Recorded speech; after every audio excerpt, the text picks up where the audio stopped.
রাষ্ট্র ব্যবস্থা। আজকে ঘর থেকে বেরোতে গেলে আমাদেরকে কোনো নিরাপত্তা নাই।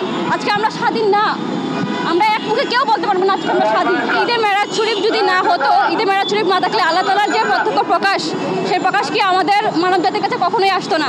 তো সেই মেরাজ শরীফ প্রমাণ করে আল্লাহ তাআলার স্বয়ং প্রাণান্তিক প্রিয় নবীর সাথে কি স্বয়ং সাক্ষাৎ হয়েছে, এবং সেই সাক্ষাতের মাধ্যমে আল্লাহ তাআলা আমাদেরকে কি দুনিয়াতে যে আল্লাহ তাআলা আছেন, আল্লাহ তাআলাকে যে আমরা বিশ্বাস করবো, সেই আল্লাহ তাআলার সেই কেন্দ্র, মূল কেন্দ্র কি সেই মেরাজ শরীফের মাধ্যমে আমাদের প্রকাশ হয়েছে। আর আল্লাহ তাআলার সাথে যে প্রাণান্তিক প্রিয় নবীর প্রত্যক্ষ সাক্ষাৎ এবং একসাথে সরাসরি সম্পর্কিত, সেটাই প্রাণান্তিক প্রিয় নবী প্রমাণ করে, এবং সেই মেরাজ শরীফই প্রমাণ করে আল্লাহ তাআলার মানে প্রাণান্তিক প্রিয় নবীকে ভালোবাসায় কি আল্লাহ তাআলাকে ভালোবাসা, প্রাণান্তিক প্রিয় নবীর ভালোবাসার মাধ্যমে কি আমাদের আল্লাহ তাআলাকে পাওয়া সম্ভব, সেই মেরাজ শরীফ সেটাই প্রমাণ করে।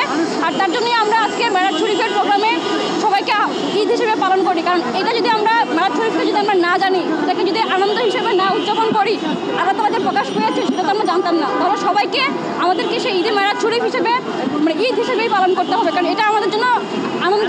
কারণ এর থেকে আনন্দ আর হতে পারে না। আল্লাহ তাআলার গুণ গান প্রাণান্তিক প্রিয় নবীর মাধ্যমে যে আল্লাহ তাআলা যে দুনিয়ার সকল সৃষ্টি সব কিছু দিয়েছেন, আমাদেরকে দান করেছেন, সেটাই মেরাজ শরীফের মাধ্যমে প্রকাশ হয়েছে।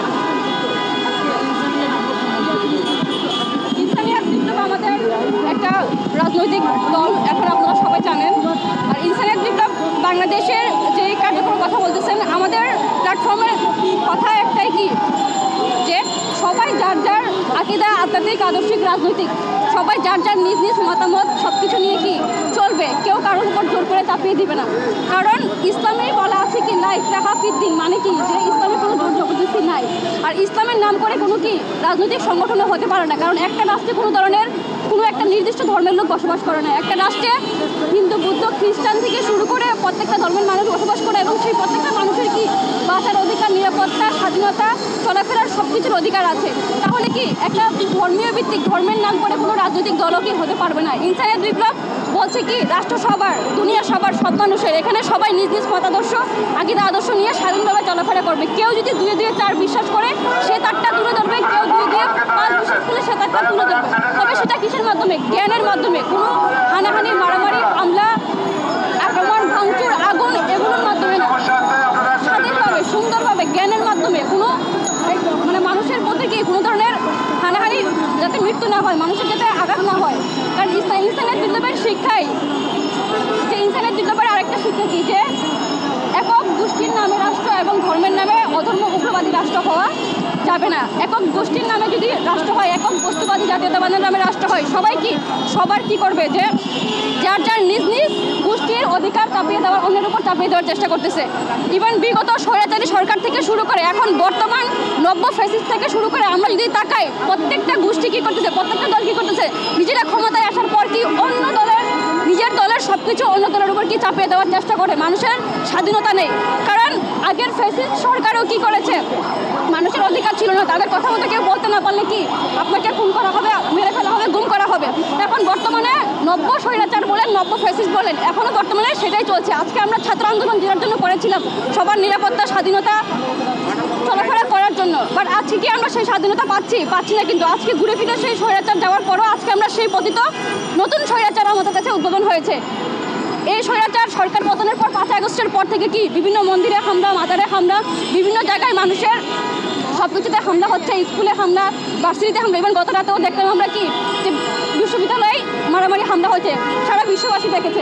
তাহলে দেখেন, তাহলে আমরা কি স্বাধীন হয়েছি? এটা আসলে স্বাধীনতা না। স্বাধীনতা আমি নিজেকে স্বাধীন তখনই দাবি করতে পারবো যখন আমি কি নিজের স্বাধীনতা, নিজের অধিকার, নিজের নিরাপত্তা, নিজের মতামত, যেমন আমি বিশ্বাস করি, অন্যের মতামত, অন্যের স্বাধীনতা, অন্যের সব কিছু কি বিশ্বাস করাটাই আসলে কি যদি আমি মানতে পারি, সেটাই আসলে মূলত স্বাধীনতা। কারণ আমি অন্য যেটা বলছি সেটা যদি আমি মানতে না পারি, সেটা তো স্বাধীনতা হলো না। শুধু আমারটাই বলবো, আরেকজন বলতে পারবো না, সেটা কখনো স্বাধীনতা হতে পারে না।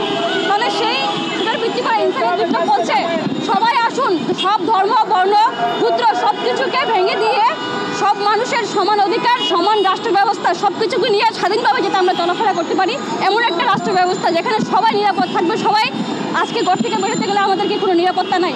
আজকে আমরা স্বাধীন না, আমরা এক মুখে কেউ বলতে পারবো না আজকে আমরা স্বাধীন। পরাধীনতার এক স্বাধীনতা পরাধীন হয়েছে, স্বাধীনতার নামে আমাদেরকে ধোঁকা দেওয়া হচ্ছে। আল্লামা ইমাম ভাইয়াত আলাইহির রহমত তার জন্যই বলতেছে বিশ্ব ইনসানিয়াত বিপ্লবের মাধ্যমে সারা বাংলাদেশ সারা বিশ্বকে বলতেছে। আপনারা সবাই বিশ্ব ইনসানিয়ত বিপ্লবকে সম্পর্কে সবাই জানুন। ইনসানিয়ত বিপ্লব কী বলে? সকল মানুষের কথা বলে, সকল মানুষের অধিকার, সকল মানুষের নিরাপত্তা, সকল মানুষের জানমালের চলাফেরার অধিকার, সব কিছুর কথা বলছে ইনসানিয়ত বিপ্লব।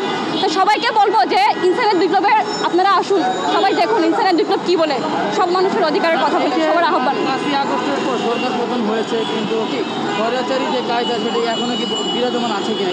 অবশ্যই বিরাজমান আছে, সেটা তো শুধু আমি একা নয়। প্রতিদিন নিউজ খুললে কি এখানে খুন হচ্ছে, এখানে জুলুম হচ্ছে, এখানে লাশ পড়ে আছে পানিতে ডুবায়, সব জায়গায় কি খুন, অত্যাচার, আগুন দেওয়া হচ্ছে, ভাঙচুর হচ্ছে, এবং এটা প্রতিদিন হচ্ছে। তো কেউ কি বলতে পারবে আমরা স্বাধীন হয়েছি? না, এটাও কি 71-এ যখন স্বাধীনতা বলেছিল 5ই আগস্টের স্বাধীনতাও কি এটা একটা কি ধোঁকা? মানুষকে, সাধারণ মানুষকে কি ধোঁকা দিয়ে বোকা বানানো হয়েছে। কারণ যদি স্বাধীন হতো তাহলে তো মন্দিরে হামলা হতো না, যদি এটাই স্বাধীনতা হয় তাহলে তো মাজার শরীফে হামলা হতো না, যদি এটা স্বাধীনতা হতো আপনার মতামত না মানলে তো সে আমাকে কি হামলা করতো না। তাহলে আজকে কি আমরা কেউই স্বাধীন না? স্বাধীন হলে একজন, এই যে আমাদের শিক্ষা ব্যবস্থা, শিক্ষা প্রতিষ্ঠানে আমাদেরকে মানুষ হওয়ার শিক্ষা দেওয়ার কথা ছিল। আজকে কি শিক্ষা প্রতিষ্ঠানে যেটা শিখছে, শিক্ষা প্রতিষ্ঠানের যে স্টুডেন্টরা কি আজকে মানুষ, মানে মানুষ, যে আল্লামা ইমাম হায়াত ইনসানিয়ত বিপ্লবের মধ্যে বলতেছে আপনারা আগে কি হন? মানুষ হন। সেই মানবিক শিক্ষা, মানুষের শিক্ষা যদি না থাকে, শিক্ষা প্রতিষ্ঠান থেকে শুরু করে কোনো রাষ্ট্রের কোনো ভিত্তি কি কখনো ঠিক হবে না। ব্যক্তি পরিবর্তন হয়েছে কিন্তু কারিকুলামে কি রয়েছে? অবশ্যই মুদ্রার এপিট আর ওপিট, জাস্ট মুদ্রা এপিট ছিল, একপাট ছিল, জাস্ট মুদ্রার এপিট ওপিট পরিবর্তন হয়েছে, ব্যক্তি পরিবর্তন হয়েছে, বাট স্বৈরাচারের কার্যকলাপ সব কিছু এখনো স্থায়ী আছে।